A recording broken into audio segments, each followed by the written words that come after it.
It's a story that has been deliberately hidden so that we don't know it ever exists. And so we think it's a myth and it's not real. Okay. First city. Now remember, in the tablets, so the Sumerian king list and Eridu Genesis and Myth of Adapa and Instructions of Shrupak, I could go on and on. They all talk about how Eridu is part of 5 cities created, right? There's 5. 5 original cities are created in the ancient world, the very beginning, where civilization started. Eridu was the first. The last one was called Shrupak. We haven't talked about that yet, right? No. Okay. Shrupak is where this entire thing is about to go in terms of the story, okay? Shrupak, in some ways, is as important as Eridu.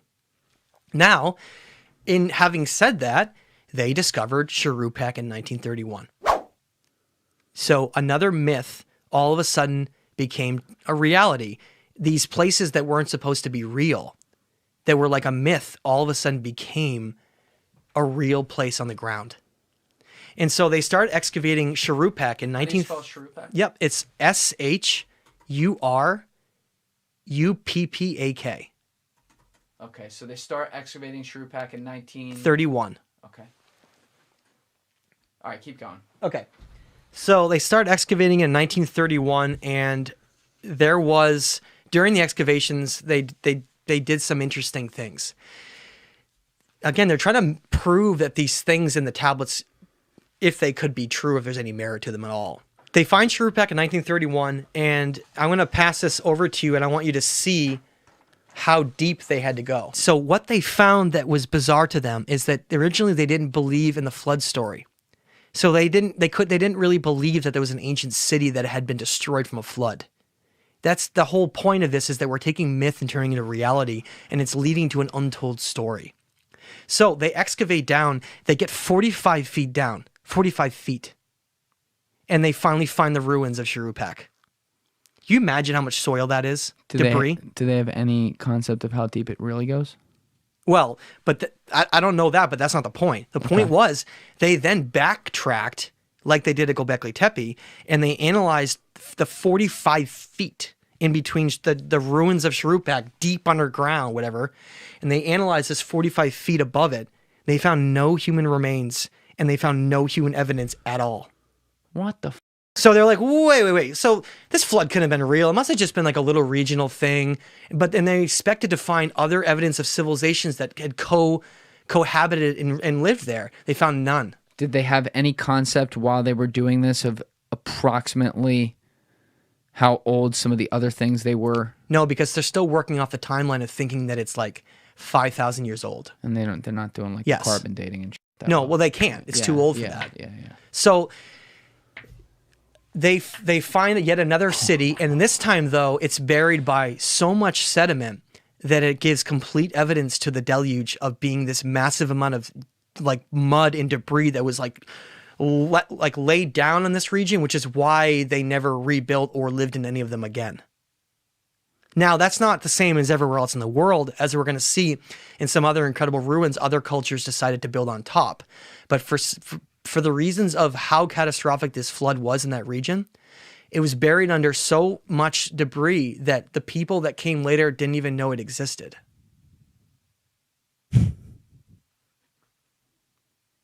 Wow. Okay, so this is what got me, and then I started to like sort of blow my mind, because I was like, how old is Shrupak? Right? I found my answer in the Epic of Gilgamesh. This is how you have to do this. In the Epic of Gilgamesh, and I love telling this story because it's one of my favorites. In the Epic of Gilgamesh, the part that nobody's ever read is this part where Gilgamesh goes on this journey and he's trying to seek out immortality. And in the and I want anyone to go read it. Like, don't take any of my word for it. Go verify everything I'm saying. But in the Epic of Gilgamesh, Gilgamesh is supposed to be a tyrant king of the city of Uruk, which they then end up finding Uruk. Okay? But it's from a different time period. Gilgamesh is not from the same time period as Shrupak. And we find that out later. Because what happens is, but Gilgamesh is ancient. That's the thing. He's already an ancient king, but he's from that 6,000 year timeline window. Okay? He's from a different time period. And we know that because of this. In the Epic of Gilgamesh, he goes on this journey to seek immortality, and it shows this this symbolism of like going across. You remember that? You know, they show like that boatmaster down in a cave under. You know that I show scenes in some movies and some depictions where there's like an ancient boatmaster, who's like a skeleton sometimes, and he crosses over the lake and he picks you up. Yeah. That's from this. He's the boatman between realms. Dun, dun, dun. We're gonna get like down to that hole again, where like them creating different realms of reality here. Gilgamesh has to cross into the underworld, and this boatman takes him. Okay? When he gets there, he goes to meet the last king of Shuruppak, the figure that became Noah. His name is Untandapishtim, or in the Epic of Gilgamesh, his name is Zayasudra. These guys often had different names during different time periods in history. But then they get crossed over into different religious texts, so to speak. Yes. So he goes there. That makes sense, actually. He goes there to seek. I'm gonna keep referring to him. It's hard because I want to say Noah because everybody knows what I'm saying. But the story of Noah, in terms of like the biblical story, became like a ridiculous story that's very silly. It had nothing about bringing two of every animal or anything like that. That's not true. Damn it! That's Come not. on, Matt. None of that's in there. Come on, you're ruining it for me. Well, and we won't get into that yet, but I just want to say that. So Gilgamesh goes and he meets that ancient king. He meets his Untandapishtim Zayasudra. He meets him. Which one was that again? That's the Noah figure. That's the last king of Shuruppak. I got to try to think of the right term to use because I'm like throwing them all out there. Let's just, for the rest of the show, let's just use the Epic of Gilgamesh name and call him Zayasudra. Okay. Zayasudra. Just I don't want to keep saying all these names to confuse people. It's all right. Okay. That's good. So Zayasudra is supposed to be an ancient king. I mean, more ancient than any of the others that we're talking about. He's supposed to be a king that's from what they call the Old World. The Old World is when these in the tablets describe this, is when the first 5 cities were created here. That's the Old World. That's it. That's all that was there. And then this disaster comes through and like wipes them all out. Then they had to like restart over again and then create things in different places. That's where this is going. But the point is that Gilgamesh meets with Zayasudra, who's the last king of Shuruppak before these events occur. And he's no longer in this realm anymore. Okay? He says to him, Gilgamesh, you come to me to seek the secrets of immortality. I wish to tell you a story so ancient that it's long before you. In the city of Shuruppak, he basically says where I lived. He says, I love how he says this. He says, Shuruppak was a city so ancient to you that you know nothing of it. It's like mind-blowing, right? We're talking about something so old that it's before what we even think of as ancient. And he said, the city was old. He said, and the gods once were in it and walked in it. That's what he says. He says the gods walked in it and were in the city like among men. Again, could this be some sort of? I know what you're saying, but if you read the tablets, they talk about how they ended up leaving and not coming back to our realm and like leaving it to us. Mm-hmm. That's what they say. They no longer like came back anymore, really. Mm-hmm. And then we just sort of became kind of chaotic. But he says, and he talks about how that city was far more ancient to him. And then he mentions how Etana was there. Now, I know this might not mean anything to you, but if we're trying to figure out when things happened and how we place things, you'll learn if we go back that there was a legend of Etana, which is a tablet that talked about how there's an ancient king of Etana who was the first king after these cities had been destroyed in a great catastrophe and they had to rebuild the new world. Etana was supposed to be the first king of the new world from a city called Kish. But when Gilgamesh goes, Etana's already dead. Etana's already is a ghost. He says the ghost of Etana. So what I'm trying to say is we now can like lay this all out. We know that Shuruppak was part of the first cities ever created. Then we know that Etana ruled at another time period when civilization tried to reemerge again. And then we know that Gilgamesh came far after that. So see what I'm saying here? Yes. Now we're like putting the whole thing together. And the tablets are revealing their secrets if we know where to look. Okay? So I become aware of Zernaki Tepe and I was like, what is this? because they found an ancient king list at Zernaki Tepe that was written in cuneiform and had connections all the way back to Sumer. And the whole thing was getting kind of bizarre because that's quite a ways from that region up there. It's in far eastern Turkey near Mount Ararat. I want people to remember Mount Ararat. So I'm scoping out Zernaki Tepe, putting a lot of stuff together. I was going to do like a whole workshop on it until I realized it was only one tiny little part of something much greater. And that came when I discovered two other major sites that are just being uncovered now. And I mean just being uncovered. One of them, called Kef Kalesi, was just found in 2017. In the Atrahasis, again, I'm not talking anything biblical. In the Atrahasis, remember, Ziusudra Untapishtim is the son of the last king of Shuruppak. He's a great bloodline ruler king. Yeah. In the story, in the Atrahasis, as well as the Epic of Gilgamesh, there's a great destruction event that occurs on Earth that the gods supposedly created. They wanted to wipe out everyone here. Seriously. Take two of every kind, get on a fucking boat. Well, no. I know. Yes. I'm kidding. So what happened was... That's just how they changed it. Ziusudra is this great king that ends up becoming secretly warned. That's the thing, is that the Anuna supposedly made a pact in the tablets that they're not supposed to tell anyone that this event's coming. They literally wanted to wipe out humanity. I'm not joking. It says that. What if it is just a, first source had a bad whisper down the lane and the next sources just follow that whisper and follow it somewhat closely? Except that we have about 4 different sets of tablets. There's even one called the Legend of Itsubar, I'm sure no one's ever even heard of. That's the same thing again. Okay. And so George Smith realized that in his books. And he realized that all these stories of the flood were the same event told by different cultures. And George Smith is 1800s guy. He's the guy that cracked Sumerian the code text. of the Sumerians. Yes. Yeah. Okay, so in the Atrahasis, Enki, again, the patron Sumerian god of Eridu, is supposed to have this pact they're not supposed to war any humans, so he does it cleverly. Again, they literally had a pact, like, we, the great Anuna, had an agreement. This is what it says. We, the great Anuma, had a plan, and you broke that plan. A man survived, blah, blah. That's what it says. Enki says he did it because Ziusudra was his bloodline son, because Enki had slept with women. Mm-hmm.